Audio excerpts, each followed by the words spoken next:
Cleopatra lived closer to the moon landing than to the construction of the Great Pyramid. The Great Pyramid was built around 2560 BC. Cleopatra lived more than 2,000 years later. Then humans landed on the moon in 1969. The astronaut is closer. I checked the numbers 3 times. I have now opened a case against the calendar. Here, history does not move in a straight line. It waits quietly. Then it attacks you with numbers. The moment I arrived at Giza, I took out an enormous tape measure labeled History, Past to Present. I stretched it from Cleopatra back to the Great Pyramid. The tape crossed the desert. It kept going. I stretched another section from Cleopatra forward to the moon landing. That one was shorter. The tape measure displayed recalculating. The pyramids were already ancient history to Cleopatra. I had been in Egypt for 7 minutes. Time had stopped making sense. First, look at the size. The Great Pyramid was built for the pharaoh Khufu around 2560 BC. It stood approximately 146.5 meters tall. It held the record as the tallest human-made structure on Earth for roughly 3,800 years. 3,800 years. Civilizations rose. Empires disappeared. I waited beside the record board in several historical costumes. Still number one. I took out the tape measure and tried to measure 3,800 years. The tape wrapped around the pyramid, crossed several empires, and disappeared behind a medieval cathedral. The case displayed, record still active. The Great Pyramid is generally considered to have lost the record around 1311, when the tall central tower of Lincoln Cathedral rose above it. The pyramid handed over the championship belt with the calm expression of a building that had already won enough. The pyramid did not always look like this. It was covered with smooth, pale limestone. Under the Egyptian sun, it was dramatically brighter. I put on sunglasses, then a second pair. The notebook said, "Too shiny." Most of the casing was removed over later centuries and reused in buildings around Cairo. I brought a tiny repair stone to the viewing area and looked toward the distant summit. I raised it, I lowered it, I patted it twice. The notebook said, "Restoration complete." Facts. Egypt has several that sound impossible. These are the ones that broke my understanding of time. The Sphinx is missing its nose. A popular story claims Napoleon's soldiers shot it off. They did not. A drawing made by a Danish explorer named Frederick Louis Norden in 1737, 61 years before Napoleon arrived, already shows the Sphinx without a nose. A medieval Egyptian account attributes the damage to someone who destroyed it for religious reasons. The full story is uncertain. I opened a detective file. Suspect 1, Napoleon. Cleared. Suspect 2, a man who damaged it for religious reasons in the 14th century. Possible. Suspect 3, thousands of years of damage and erosion. Complicated. I placed the file beneath the Sphinx. The file said, "Case still open. Ancient Egypt also organized time." The Egyptians used a 365-day civil calendar with 12 months of 30 days, followed by 5 additional days. They also divided daylight and nighttime into 12 seasonal hours each. These ideas later helped shape the way we measure time today.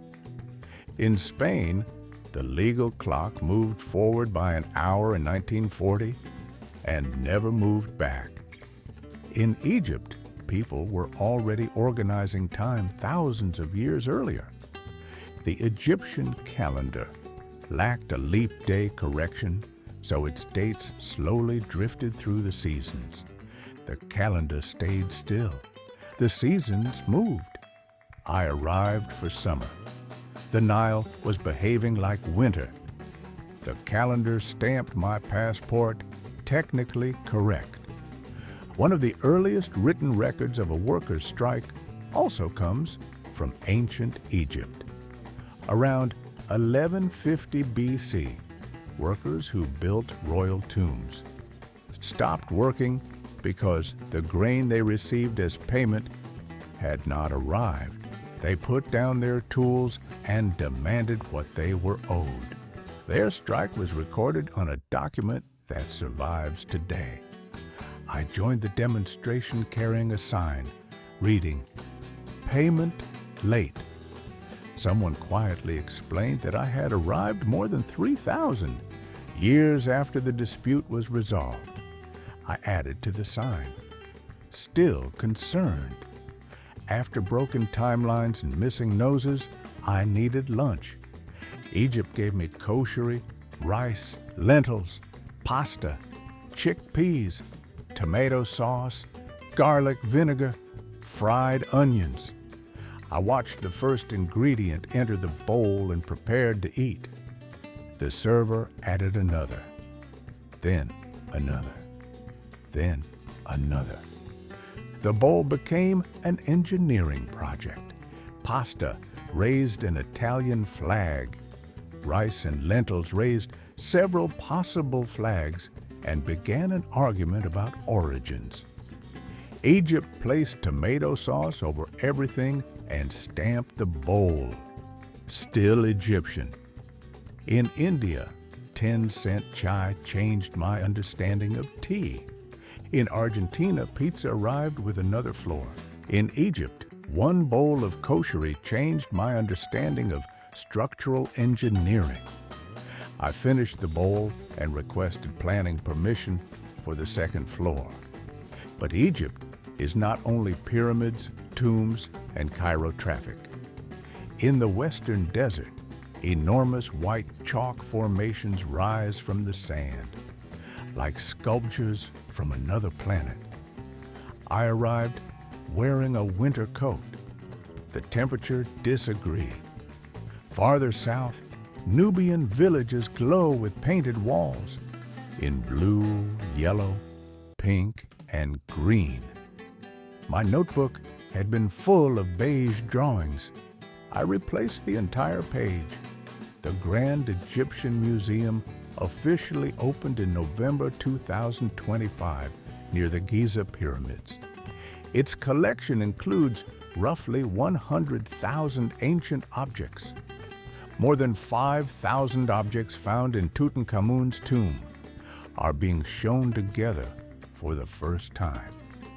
I stood in front of objects made 3,000 years ago by people who picked them up, held them, decided they mattered, and placed them carefully inside a tomb. I took out the tape measure again. I tried to measure 3,000 years. The tape shot out toward the horizon. It ran out before arriving. The case displayed, still measuring. And throughout all of this, the Nile keeps moving. It has carried people through thousands of years of history. At sunset, I sat inside a small felucca on the Nile. For the first time, I closed the notebook. No timeline, no measuring tape, no evidence board. Modern Cairo glowed along one bank. Another boat passed. A child waved. I waved back. I came to Egypt looking for things that survived. Pyramids, temples, names carved into stone. But Egypt did not survive by standing still. It kept moving along the same river. I took out the tape measure one final time. I tried to measure the Nile. The tape ran out. I placed the empty case beside me and watched the water. Some places preserve history. Egypt continues it. The pyramid showed me how old Egypt is. The Nile showed me why it still feels alive. Which fact broke your sense of time the most? Cleopatra and the moon landing, the pyramid holding the height record for 3,800 years, or the Koshary that needed planning permission? Drop it in the comments. I read every single one. New country every week. Subscribe so you never miss where I land next. Ma Salama.